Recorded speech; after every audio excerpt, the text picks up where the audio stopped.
الحمد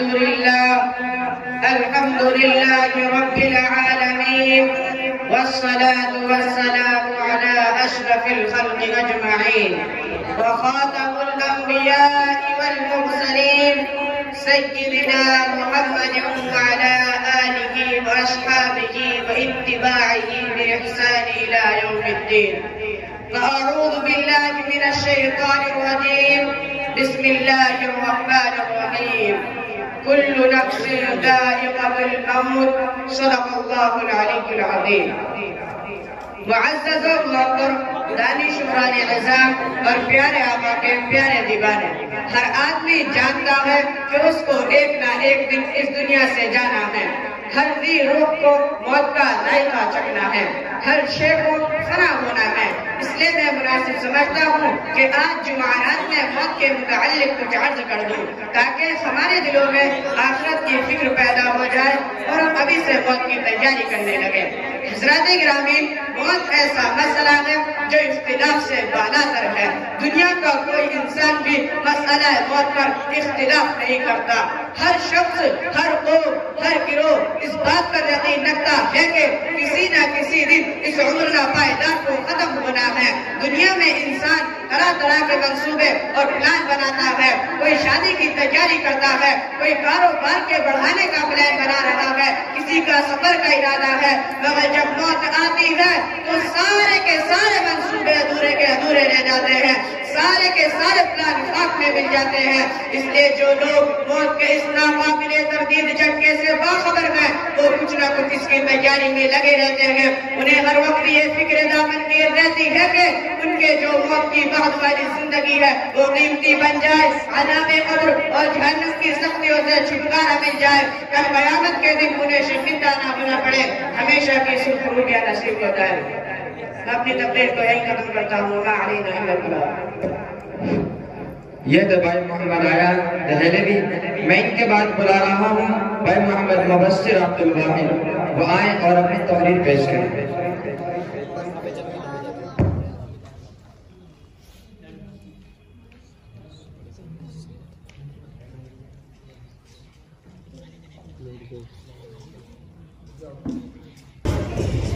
بسم اللہ الرحمن الرحیم.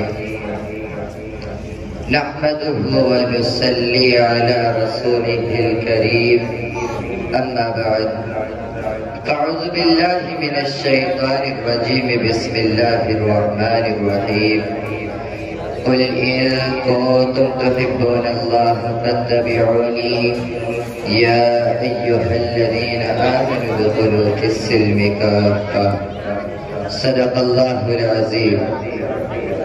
صدر علی وقار، عالی مرتبت اساتذہ اکرام، بھائیوں اور دوستوں، السلام علیکم ورحمۃ اللہ وبرکاتہ.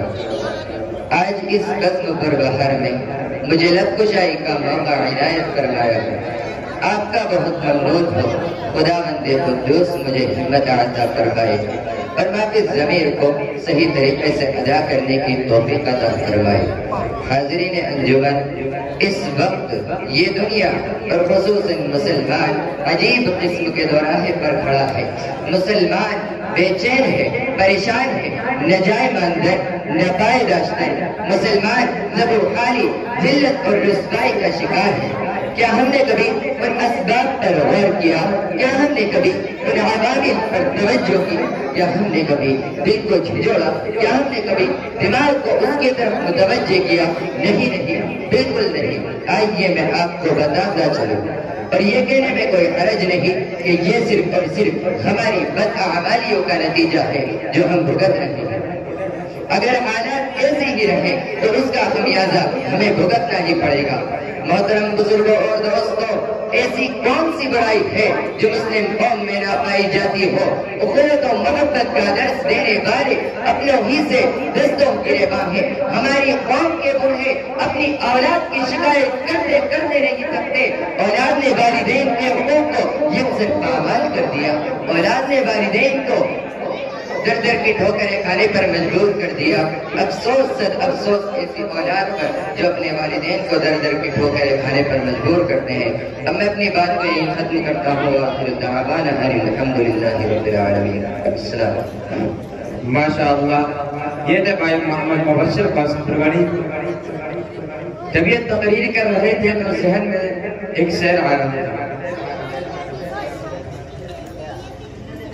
آنکھوں میں بسا کر دل میں سما کر چلے گئے، آنکھوں میں بسا کر دل میں سما کر چلے گئے، خوابیدہ زندگی تھی جگا کر چلے گئے۔ اب میں ان کے بعد بلا رہا ہوں بھائی محمد زید رئیس احمد، وہ آئے اور اپنی تقریر پیش کریں۔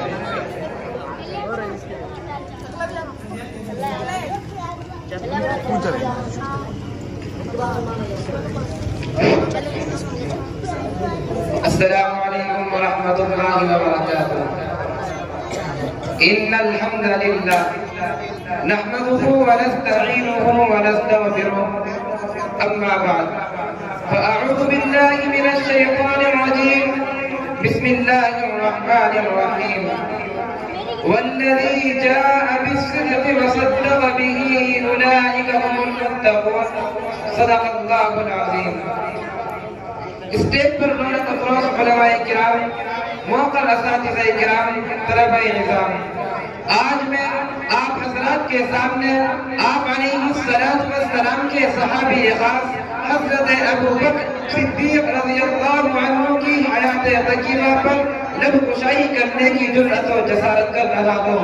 محترم سامعین کرام، حضرات انبیاء کرام کے بعد اگر کسی کا مقام و مرتبہ ہے تو وہ حضرت ابو بکر صدیق رضی اللہ عنہ کا ہے، اور کیوں نہ ہو، جبکہ آقا علیہ السلام نے اس دنیا سے تشریف لے جاتے ہوئے فرمایا تھا کہ میں نے اس دنیا کے تمام لوگوں کے احسانات کا پورا بدلہ عطا کر دیا سوائے ابو بکر کے، کیونکہ ان کا بدلہ خدا عطا فرمائے گا، اور فرمایا کہ اگر میں دنیا میں کسی کو دوست بناتا تو وہ ابو بکر کو بناتا، کیونکہ میری دوستی اللہ تبارک و تعالیٰ سے ہے۔ یہ اعزاز، یہ فضیلت، یہ تکریم کیوں؟ اس لیے کہ جس نے سب سے پہلے کلمہ پڑھا ہے ابو بکر ہے، جو سب سے پہلا صحابی کہلایا ہے ابو بکر ہے، جو ہجرت میں سب سے پہلے ساتھ چلا ہے ابو بکر ہے، جس نے نبی کی زبان مبارک میں صداقت کا لقب پایا ہے ابو بکر ہے، جس نے حضرت عثمان کو مسلمان بنایا ہے ابو بکر ہے، جس نے آپ علیہ السلام کے بعد صحابہ کرام کو سنبھالا ہے ابو بکر ہے۔ وما علینا الا البلاغ۔ السلام علیکم ورحمۃ اللہ وبرکاتہ۔ یہ تھے بھائی محمد سرجن نگری۔ میں ان کے بعد بلا رہا ہوں محمد اکرم۔